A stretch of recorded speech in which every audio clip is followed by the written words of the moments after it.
The Atlanta Braves make a couple of trades to help their starting rotation, but could they be blocking some of the Braves' top prospects that are deserving of an opportunity? We'll take a look at that on today's Minor League Spotlight segment of Locked On Braves, so let's get into it.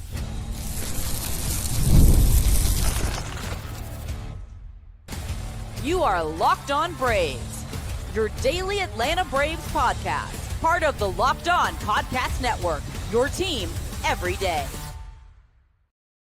And welcome back to Locked On Braves, part of Locked On Sports Atlanta, where we cover your favorite Atlanta sports teams each and every day. I'm your host, Jake Mastriani. You can follow me on social media at shortstopball. Check out the podcast there at LockedOn_Braves on X and Locked On Braves on Instagram. If you're new and you're watching this on YouTube, please do me a huge favor. Hit that subscribe button. We're approaching 15,000 subscribers, hopefully by the end of the year. And thank you so much for all your support there. You can also hit that thumbs up button. Leave me a comment down below so others can find us on YouTube. If you're listening on the audio version, you can help out as well. Just leave me a 5-star review on Apple, Spotify, or wherever you get your podcasts. Thank you so much for making Locked On Braves your first listen of each and every day. And big shout out to all my everydayers out there. Had somebody on Instagram the other day tell me that they're an everydayer since day one. Had somebody else tell me that they got into baseball listening to the podcast. So thank you so much for all the kind words that are sent into there, whether it be on X, Instagram, YouTube, whatever. I do appreciate it a ton. Today's episode, we're going to talk about the recent trades for the Atlanta Braves for Erick Fedde and Carlos Carrasco and what it means for some of the Braves' top prospects as we also get into our minor league spotlight for the week. And there are some prospects that are maybe deserving of an opportunity the rest of the way. And will these trades block them from getting that chance? We'll discuss that and also get into the latest news and rumors around Major League Baseball. But let's start out talking about the trade for Carlos Carrasco, the latest one that happened on Monday. The Braves trade for starting pitcher Carlos Carrasco from the New York Yankees for cash considerations. Carlos Carrasco, obviously a veteran of the game, not quite Rich Hill level type of veteran, but a 38-year-old right-handed pitcher, signed a minor league deal with the Yankees before the season actually broke the season in the Yankees opening day rotation, but things did not go particularly well for him. They are 5.91 ERA over 32 innings pitched, just 25 strikeouts, a 2.98 average against, and a 1.53 whip. And that's after a 2024 season with the Guardians, where he had a 5.64 ERA. And then the year before that, he was with the Mets and had a 6.80 ERA in 20 starts. So it's been a rough bit for Carlos Carrasco, who been in the league for quite some time, many years in Cleveland, a really good pitcher, through the 2015 era, 2016, 17, 18, unfortunately dealt with a lot of injuries towards the end of his career, or I guess now he's still in the end of his career, but has been a really good pitcher in the past, really good veteran presence. You only hear good things about Cookie and how well he is in the clubhouse. So that'll certainly help with some of the young guys, but he is certainly here to help give the Braves some innings. And if you want to look on the bright side for Carrasco, he's been really good at AAA for the Yankees this year. He's got a 3.27 ERA, a 1.17 whip, 240 average against, 52 and a third innings. It is just 38 strikeouts, so not a big strikeout pitcher at this point in his career, but certainly has been pretty good at AAA. And his last 3 starts at AAA, 7 innings in each of them. So good work from a Cookie, and hopefully he can come over and help the Atlanta Braves, give them some depth and give them some innings, which is what the Braves are looking for. He, along with Erick Fedde, who the Braves traded for on Sunday. We talked about that on yesterday's podcast, but the same thing here. Another pitcher that had been DFA'd, and the Braves are just looking for innings from these guys just to get through the season. But as I talked about on yesterday, and I wanted to expand on it a little bit today, I am okay with making these moves. In fact, I would have liked these moves to happen a lot earlier, but I'm okay with making these moves as long as it doesn't prevent them from giving some of their top prospects a chance, an opportunity. Look, there's plenty of opportunity in this rotation, even with the guys that they have gotten. There are going to be chances in this rotation going forward. I mean, you're looking at a rotation of Strider, Elder, Joey Wentz, Erick Fedde, Carlos Carrasco. There's going to be opportunities. So I'm fine with getting these guys because you need the depth to get through the rest of the year. Even if you're not competing, you just still need some innings so that guys don't just get completely blown up and embarrassed. And you can be somewhat competitive, hopefully, the rest of the way. So I don't mind going and getting veterans like Fedde and Carrasco for depth. Guys that, again, not to beat a dead horse here, I was talking about in the offseason getting for depth. and it's always dependent. And CJ talked about this on the broadcast the other day too. You looked at this Braves starting rotation to begin the year, and you're thinking, if you're a guy like Carlos Carrasco, you're thinking, I'm not going to sign with the Braves. There's no way I'm going to get into that rotation. They had 6, 7, 8 guys you felt pretty good about going into the year. Well, they've lost 5 or 6 guys since that point. So it's harder to get them to commit when the season begins because there's just not much of an opening. But now there obviously is. So you get these guys to try to help give you some innings. But my main hang up with this is please don't let it block some of these top prospects that are maybe deserving of a chance. Hurston Waldrop, who, again, it sounded like he was getting really close to getting an opportunity. He's been really good. He's made some mechanical changes. Hasn't been overwhelming. Certainly hasn't looked like the top of the rotation guy we thought he could be, but seems to at least have figured some things out to help him get deeper into the games, to help him command his pitches a little bit better. And it feels like he's ready for another opportunity. Don't let Erick Fedde or Carlos Carrasco get in the way of somebody that could be part of your future, like Hurston Waldrop. J.R. Ritchie, I know it's a small sample size, but he's looked good all year. He's looked good his entire minor league career. He's looked good at AAA. He has another couple of really outstanding starts at AAA. Don't let Carlos Carrasco and Erick Fedde block him from getting, or Joey Wentz or Bryce Elder for that matter. Don't let those guys block him from getting an opportunity if you feel he's ready. Didier Fuentes had an outstanding start. Had 2 starts last week, both of them good. The second one, outstanding. If he starts to turn things around again and looks like he's deserving of another opportunity, I don't care what Mark Bowman says, give him another chance. I mean, from a fan perspective going forward in this season, I want to see what the future looks like and what I have for the future. And so I would much rather see a J.R. Ritchie, a Hurston Waldrop, a Didier Fuentes, a Lucas Braun, who had a great outing. We're going to obviously talk about all this here in a second when we get to our minor league segment. Great job by Pierce Johnson getting out of that inning to help Strider out and Nick Allen. But that's my biggest hang up. Don't mind making these moves. You need the depth. You need the innings to get through the year, but don't let it block some of these young guys to get a glimpse of the future if they're going to be part of their rotation and to just get their feet wet. I mean, they have been super aggressive in calling up young pitchers while they've been competitive, and now it feels like they're just slow playing it when they're not competitive. So that's my only hang up with these trades is don't let it block seeing what a Waldrop can do for the final 2 months of the season. Don't let it block seeing what J.R. Ritchie looks like at the big league level for maybe a handful of starts. Don't let it block Didier Fuentes getting another opportunity now that he's had some time to actually, he's now has as many starts in AAA as he has at the big league level. So maybe now that he's got his feet wet a little bit, maybe you give him another opportunity. Maybe you call up Lucas Braun and see what he can do. I'm just very much, and again, this is somewhat selfish of me in a lost season as a fan, I much rather would see what those guys can give me going forward than seeing what a 38-year-old Carlos Carrasco and a washed Erick Fedde are going to give me. Even more so than a Bryce Elder, who I think we know who he is at this point. I'd much rather see these young kids the rest of the way. And hopefully that's still going to be the case. And I don't think that they would let these guys block them. I just think this is getting some guys for cheap to help give you some innings and some depth to survive the rest of the year is all that I think these moves are. But we'll see. I mean, again, if Waldrop continues to throw the ball well, Ritchie, all these guys, and we get into mid-August, early September, and you're still rolling out this rotation of Fedde and Carrasco and Wentz and Elder, I'm going to be a little upset at that point. All right, next we will get into our minor league spotlight where we'll talk about some of these pitchers who are coming off really good weeks and some pretty good stuff from the offensive side as well. We'll get into all that here next.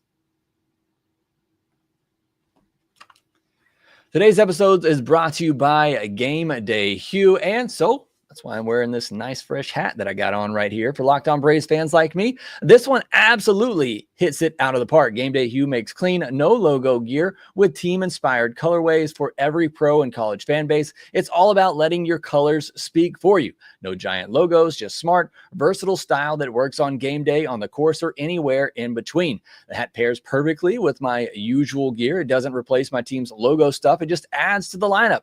It's the kind of hat that reps your team without screaming it. It's a subtle way of telling people, hey, I still love the Atlanta Braves, but maybe I don't want you to ask me about it when I'm at the supermarket or I'm out dropping off the kids. I don't want you to necessarily ask me how the Braves are doing right now. But of course, nobody ever asks you that unless the Braves are doing poorly.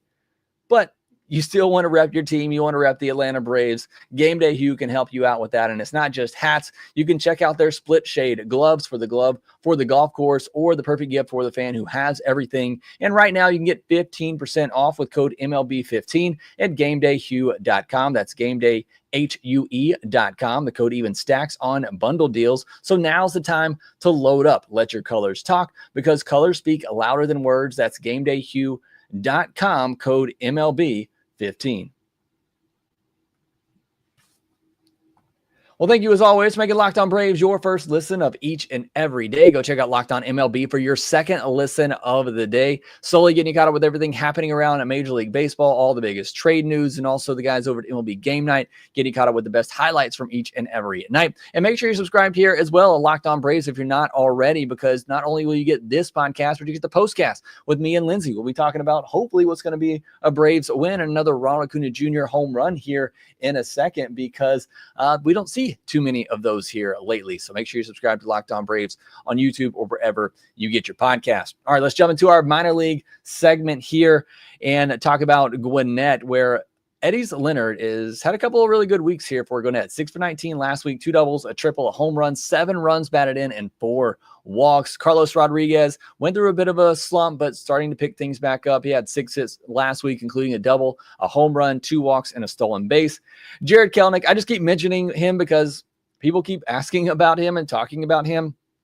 4 for 20 last week, a double, a triple, no walks to 6 strikeouts, and got caught stealing. It's not good, folks. It is not good. The Jarred Kelenic situation and trade is looking like one of the biggest fumbles in Alex's tenure right now. And I know a lot of you are mad at Alex Anthopoulos right now for some of the moves that he's made, but the Jarred Kelenic one is really backfiring, because you are still paying David Fletcher a good chunk of money too. All the moves that you made, all the money that you spent to get Jarred Kelenic, when you could have just used that money to buy actual good players that were good, instead of trying a reclamation project for a hitting coach that you eventually fired and a hitting coach that now just doesn't seem to align with what you want to do offensively. It just hasn't been good for Jarred Kelenic, and I don't know what you do, because I don't know who's going to want to trade for him, but it kind of just needs to be gone. That era just needs to be over with. The Jarred Kelenic era needs to be completely over with, just like this ball for Austin Riley went over the fence. Braves up 5-2 now in the 7th inning. Good to see that for Austin Riley. Nacho Alvarez, 2 for 9 with 2 walks and a strikeout. But here is the key thing. We're probably going to talk about this more on tomorrow's episode, which I will also likely record during the game just because of my schedule this week, with be leaving early this week for vacation. Kind of the way I'm going to have to do it this week, unfortunately. But Nacho's been playing second base since they sent him back down. That seems very targeted for perhaps what's going to happen in the future, and maybe what the decision might be on Ozzie Albies. I'm not saying it. I'm not saying it's definite, but I find that very interesting. And I said this when Nacho came back from injury earlier in the year, and I was watching his rehab outings to see where he was going to play, and they kept putting him at third base. But now they have him at second base, and that seems very targeted. So we'll talk more about that in tomorrow's episode, where I want to discuss why I think the Braves should consider trading some of players that they have under control for future years at this deadline. But Nacho back down at AAA, 2 for 9 last week, but playing second base is the key thing to note there. On the pitching side at Gwinnett, Didier Fuentes made 2 starts last week, as I mentioned, on July 22nd, 4 2/3, did give up 7 hits, but no walks, 3 earned runs, and 4 strikeouts. Then he came back on July 27th, facing the same team, went 5 innings, only 2 hits allowed this time, 1 walk, 1 earned run on a solo home run, and 9 strikeouts. And as I mentioned earlier, he now has as many starts at AAA as he has at the big league level. We'll see if he gets another opportunity this year. Giancarlo Lara, I'm trying not to get too excited and pumped up for Giancarlo Lara. 2 games last week, 1 of them a start, 4 innings in total, 2 hits, no walks, no earned runs, and 5 strikeouts. He has not walked a single batter in 5 of his last 6 outings, or those are 5-6 outings this month. And he's only walked 4 batters in total this month, and they all came in that 1 outing. Like I said, outside of that, he hasn't walked a single batter this month. They did put him as a starter. It was a short start, 3 innings, but I just wonder Are they hoping that the mechanical changes he's made over the last month or so to help him with better command, are they hoping that can translate back to him as a starter? You go back to the second half of 2023, where he really, as a starter, got his command under control. And it's why many people, including myself, shot him up the prospect rankings, because it looked like he could be a top of the rotation starter with his stuff. They moved him to the bullpen. He seems to have figured some things out, and maybe now they're trying to transition him back to the rotation with those changes. Like, it goes to speak to what I've talked about a lot. The Braves are so hesitant to move some of these starters to relievers, but you can do that. And if they figure something out there and get more comfortable and confident with their stuff, a lot of times you can see them move back to the starting rotation. We'll see what happens to Lara. I still think you can leave him in the bullpen. He's going to be a dominant setup type of reliever. I mean, he's been unhittable at AAA. It's really just the walks that have held him back, and he seems to have that under control. So I think it's worth at least looking at him as a starter again, but you also could really use some help in the bullpen. Maybe not so much now this year just because the season is toast, but he could be so good as a reliever. I think the Braves maybe know that now, and because the season is toast, might as well just put him back as a starter, see if these changes work with him as a starter role. And first time out was really, really good. Hayden Harris, 2 innings, 2 hits, 2 walks, no earned, and 4 strikeouts. Blake Burkhalter moved him out of the bullpen this time. It was not good results for Blake, unfortunately. 2 innings, 4 hits, 1 walk, 3 earned, and 3 strikeouts. But very curious there for Burkhalter, using him in a bullpen role. Is that starting to transition him maybe to see what he could look like in the bullpen? J.R. Ritchie, 5 1/3, just 3 hits, a walk, did hit a batter, but 1 run, it was not earned, and 2 strikeouts. And J.R. Ritchie, you see the 2 strikeouts in 5 1/3 innings, never really been a huge strikeout guy, even at the lower levels. But again, the results are there for J.R. Ritchie. I don't know that he's necessarily a top of the rotation guy, but I think he's a 3-4 type of starter. And again, if he continues to throw the ball well at AAA, hopefully we get to see him at some point this season. So a lot of good stuff there at AAA, especially on the pitching side. At Columbus, Kevin Kilpatrick, 8 for 17 this past week with a walk and 4 stolen bases. David McCabe, 7 for 22 with a double and 2 walks. He's been one of the real bright spots for Braves offensive prospects this year has been David McCabe. Geraldo Quintero with a really good week. Just 4 hits, but a double, a triple, and 6 walks to go along with 3 stolen bases. And on the pitching side at Columbus, Brian Moran, 2 games, 6 2/3 innings, 4 walks, no walks, 1 earned, and 10 strikeouts. I mentioned Lucas Braun, 6 innings, 2 hits, 2 walks, 1 earned, 8 strikeouts. And maybe there's just not room at AAA right now. And I know he went through a bit of a rough stretch here over the last month or so, but I wouldn't be surprised if, one, Lucas Braun doesn't get called up at AAA soon. And I'd also be a little surprised if he doesn't get a shot in the big leagues at some point this year. He just seems like a pretty safe bet as a back-end starter. Blaine Abedas went 2 games, 3 2/3, 1 hit batter, no walks, and 7 strikeouts. Drew Hackenberg, rough go for Drew. I mean, he's been injured pretty much all year, working his way back. Had a rough outing at the FCL level, then had a really good outing. Braves moved him up to AA. 2 games started this past week, 6 2/3 innings. He allowed 13 hits, 6 walks, 12 earned runs. He did strike out 7 in 6 2/3. But been a rough season for Drew Hackenberg. Ellison Joseph, another pretty good reliever prospect in the system. 2 1/3 innings, no hits, no walks, no earned, and 7 strikeouts this past week. Down at Rome, Justin Giannis went 5 for 20 with a double and a triple. A lot of triples this week around the organization from top to bottom. Keyshawn Ogans, 4 for 15 with 2 doubles and 3 walks. Not a great week for Rome offensively. But we'll see a lot of that more at Augusta, where they've been really good offensively pretty much all season long. You got some very intriguing bats there at Augusta, which we'll get to in a second. Ozzie Albies just drew another walk. Braves have drawn a lot of walks tonight. On the pitching side at Rome, Cedric D. Grand Prix went 5 innings, 3 hits, did walk 4, 2 earns, but 7 strikeouts. Garrett Ballman with a good start, 7 innings, 4 hits, no walks, no earned, and 6 strikeouts. And Jacob Kroger, 5 1/3, did allow 6 hits, but no walks, 3 earned runs, and 5 strikeouts. Luke Sennard, 5 strikeouts in 3 1/3 innings pitched, and Ryan Barassa, 2 scoreless appearances. So a lot of good stuff there on the pitching side too. Curious to see what they do with Garrett Ballman, if they give him a chance at AA to end the year. Still really young, high school arm. Obviously no reason to rush him, but he's been pretty good at Rome. Really good, obviously, last year. We'll see if they give him a shot at AA to end the season, where he could potentially be knocking on the door in 2026. I was hoping Ozuna would increase that trade value there, but unfortunately does not with that line out.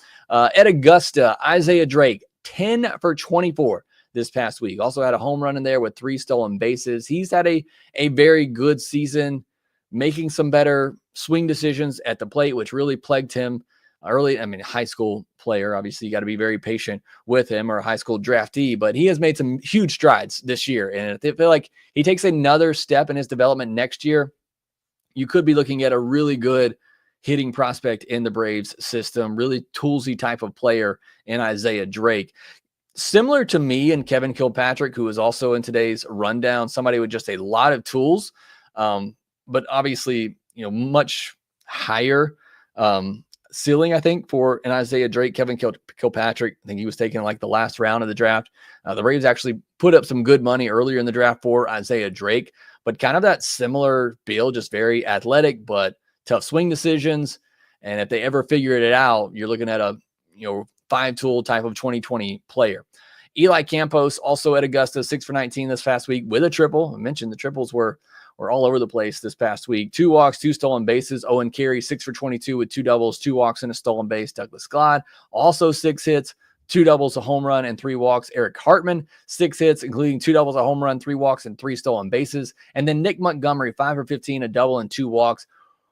Just an awful start for Nick Montgomery this year. A prospect, drafted last year, catching prospect. A lot of people really high on. Seemed like one of those catching picks for the Atlanta Braves that kind of surprised people, but it's been a rough start, but he's starting to turn things on here lately. So hopefully it's going to be a strong finish for Nick Montgomery. On the pitching side at Augusta, Jeremy Reyes, 6 strikeouts in 3 2/3 innings. Don't ask about the rest of it. Cam Caminiti, 4 innings, 2 hits, 2 walks, did hit a batter, but no earned runs and 5 strikeouts. And then Ethan Bagwell, also from last year's draft, 4 innings, 1 hit, 1 walk, no earned, in 4 strikeouts. At the FCL level, they only played 2 games last week. Not really sure why, but Owen Murphy making his return, and it couldn't have gone much better. 3 innings, no hits, no walks, no earned, and 5 strikeouts. We'll see if they keep him at the FCL level for another start or bump him up. But Owen Murphy making his way back from Tommy John surgery, and it was a really good return. Kendi Richard, 5 innings, 1 hits, 2 walked, no earned, and 5 strikeouts. And then Jose Perdomo in those 2 games picked up a couple of hits, but no walks to 3 strikeouts. But again, he's been swinging a much better bat here as of late. At the DSL level, Malvin Fernandez went 7 for 18 with a double and a walk last week. Gabriel Cessa went 6 for 12 with a double, 2 triples, 2 walks, and 2 stolen bases. 18-year-old outfielder from the Dominican Republic in 54 at-bats this year is slashing .315, .441, .922. Always take DSL and FCL level stats with a grain of salt, but Gabriel Cessa has been very solid. So has Juan Espinal, just 3 for 12 this past week, but 2 home runs, 7 RBIs, 3 walks, just 2 stolen bases, but has been pretty good at the DSL level for the Braves team there. Diego Torrens had been out since July 21st, but was back in there today. When I looked earlier today, he had a walk and scored a run in his first at bat, but good to see him out there. Not really sure why he was off most of last week. There's an injury. Again, they never tell us anything about their prospects when they're injured, but good to see him back out there. And then Rowdy Reyes, 1 2/3 innings this past week, a hit, 4 walks, 1 earned, and 2 strikeouts. Really has struggled with that command so far in his tenure with the Atlanta Braves. Still really young, a lot of talent, big fastball. Hopefully he can figure all that out and maybe be another young Carlos Lara type. All right, next we'll get into some of the news of the day. We'll talk more about Grant Holmes and the next pitching matchup for the Atlanta Braves against the Kansas City Royals. We'll get into all of that here next.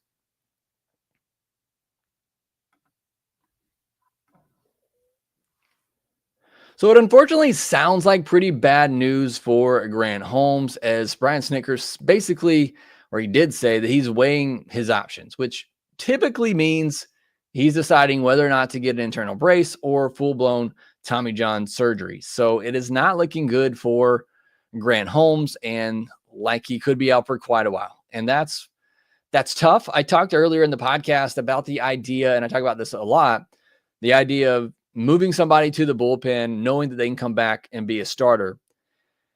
And that is true, but you see the stress it puts on an arm for somebody. And he threw over almost 110 innings last year. He was 115 this year. But you can kind of see the stress that it puts on an arm that hasn't thrown that many innings in a season, hasn't thrown that many innings, per outing in a while. You've now seen it back-to-back years for Ronaldo Lopez and now for Grant Holmes, and the damage that can do. And maybe it's just coincidence, but it certainly is not great for the Atlanta Braves, not great for those guys. And the pitching injuries in general in baseball right now are just out of control. And I know we've been talking about that for years, but it just seems ridiculous at this moment. I mean, you look at the Royals, who the Braves are playing right now. They just lost Chris Bubik for the rest of the year, who had been a revelation for them this season. He also making that transition to a starter. Cole Reagan's been out for a while now. Alec Marsh. They have a lot of pitchers out right now. There are several teams that are looking for pitching because there's just so many injuries right now. And it's tough as a fan. And it's why, well, let me get this point out first. It's tough as a fan because you want to see the best players out there. You want to see the best pitchers. You hate having to rebuild rotations like this. You hate to have to, in the offseason, not only have your starting 5, but have 5 ready to go behind them. I mean, you got to have 10 plus starters ready going into every season to have a chance to get through the year. And look, there's nothing baseball can do about it. Pitchers are throwing as hard as they ever have. They're as good as they've ever been. And there's just nothing you can do about it. You cannot, there's no going backwards. You're not going to tell a guy to spin the ball less. You're not going to tell a guy to not throw the ball as hard because you're paying these guys. And that's the other point that I wanted to get to. It's why when people ask me, should the Braves extend Spencer Schwellenbach? Well, look at Spencer Strider. He just had I know it wasn't a full-blown Tommy John, but he just had major elbow surgery once again. It's just, you never really know. And the lifespan of pitchers these days just seems incredibly short. And until there just becomes some sort of revelation that pitchers can pitch without velocity, without spin, and still be effective, but maybe not be as dominant and not chase the strikeouts, this is going to continue to happen. People can try to blame the pitch clock if they want. I don't buy into that. Miguel Frias says, why Elder doesn't get hurt? Well, he's not out there pumping 96, 97 regularly. I mean, he's got a good spinning slider, but it's not max effort. And that's what we're seeing with a lot of these guys. And it's not all guys like this, but a lot of these are max effort guys that we're seeing getting injured like this, or it's in the case of a Lopez or a Grant Holmes. It's just the workload going up so much from year to year. And it just puts a lot of stress on an elbow that wasn't designed to do that and wasn't made to do that. And so every pitcher just feels like a ticking time bomb. Unfortunately, the Braves just seems to get hit all at once. I mean, and look, like the Chris Sale thing, it's a rib injury. It's not always arm related, but it seems to be an epidemic, or it is an epidemic in baseball. And there doesn't seem to be anything that baseball can do about it. And I don't know how the game addresses that, or if you can address that. But it's just tough. It's tough to see as a fan, just to lose your best starters like this. It's frustrating. And it leads to the Braves trading for Carlos Carrasco and Erick Fedde just to try to get some warm bodies to fill innings. It's also maybe why you don't push young pitchers. That's why I was shocked to see them push a 20-year-old Didier Fuentes like that. In high leverage situations when the Braves were actually somewhat still in contention. So just kind of a rant on that. Nothing really new there. But it's frustrating from a fan. Joe says stem cell therapy is the revelation. They need to do something. If you can do something preventative, that helps the tendon, helps the elbow without full-blown surgery that makes you miss a year and a half, maybe that's what they have to do. As Laves says, Zach Wheeler seems the only pitcher immune to injury. He is. I mean, there are those rare guys, but it is very, very rare. And Zach Wheeler is somebody that, spins a big breaking ball and throws really, really hard. There's another question in the chat I saw earlier, but I apologize I didn't get to it. Jeff Berry says, why not let Elder try the bullpen role? I just don't know what he offers for you in a bullpen role, because it's not like he has one pitch that is overly dominant that you could stick him in a bullpen role. I mean, sure, he could be a long reliever, Jesse Chavez type of role, but I don't see anything else that is really, worth trying for him in a bullpen role like that, other than to just do it. All right, that will do it here for this episode of Locked On Braves. Thank you so much for joining me on today's episode. I appreciate all your support here of Locked On Braves. Just checking social media real quick, make sure that there wasn't anything. Ryan Sandberg passed away. I did see somebody say that in the comment section.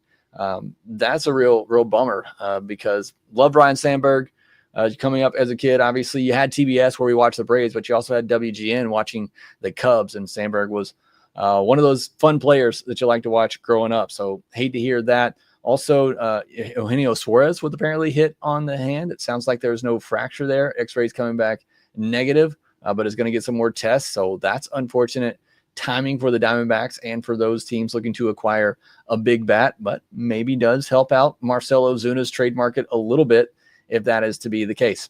All right, make sure you subscribe here at Locked On Braves because you're going to get the postcast. Me and Lindsay hopefully talking about the Braves hanging on to this win. It's 5-3 in the bottom of the seventh. Days will trying to get out of a little bit of a jam here. So go make sure that you listen to the postcast. Me and Lindsay will recap that game and all the rest of the games that we can get to the rest of the way, no matter what happens with this team. So make sure you subscribe to Locked On Braves wherever you get your podcast, and we will talk to you next time.